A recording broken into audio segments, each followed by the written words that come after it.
What is love? People sing about it, write poems, make movies, and spend their entire lives chasing it. Yet, if you ask someone, what exactly is love? They hesitate. They describe feelings, attachments, excitements, but very rarely do they touch the essence. So let us ask seriously, what is love? Most people think of love as attraction, as an emotional connection, as needing someone badly. But tell me honestly, if your love is just a need, is it love or is it dependency? If you say, I cannot live without you, are you loving the other person? Or are you simply using them as oxygen? That is not love. That is fear of emptiness. Vedanta is very uncompromising here. It says love is not about two incomplete people trying to complete each other. Love is about completeness overflowing. When you are deeply centered, when you are not begging, when you are not insecure, then your natural radiance expresses itself as love. The world's love is bargaining. I will give you affection, you give me attention. I will care for you, you care for me. And whenever this exchange breaks, what happens? Fights, heartbreak, bitterness. If love was real, how could it turn into hatred overnight? So what most people call love is just an agreement of desires. Acharya Prashant often says, love is not attachment. Love is not possession. Love is not romance. Why? Because attachment is fear.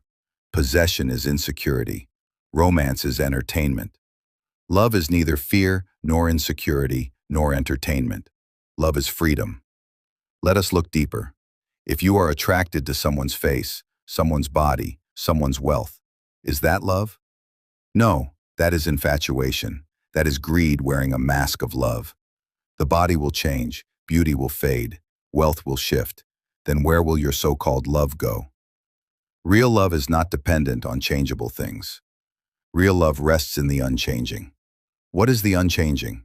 Vedanta answers, your true self, pure consciousness, pure awareness. When you recognize that essence in yourself, you naturally recognize it in the other.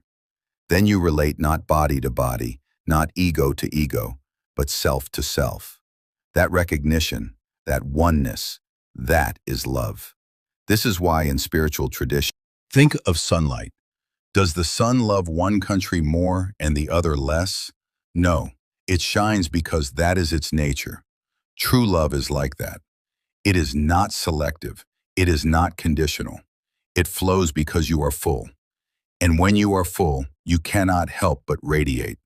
Now, let us examine why human beings run after love so desperately. Because we feel incomplete. We are restless inside, so we hope someone else will fix it. But no person, no relationship can remove your inner restlessness. They can distract you for a while. They can make you feel secure for a while. But soon the cracks show. Vedanta is blunt. It says, until you know yourself, you cannot love anyone. So if you want to love truly, don't run to another person first. Sit with yourself. Look into your fears, your insecurities, your desires. Understand them, transcend them. When you no longer live as a beggar, then you can truly relate to another as a king, as a giver. That relationship will not be based on need, it will be based on joy. This is the paradox. Only the one who does not need love is capable of giving love. If you desperately need, you will manipulate. If you are already full, you will only share. Now, what about romantic love? Vedanta does not reject it. It simply says, purify it. Don't let it be only about the senses. Let it be about seeing the divine in the other. Let it be about growth, about clarity, about truth. Then even a personal relationship becomes a path to liberation.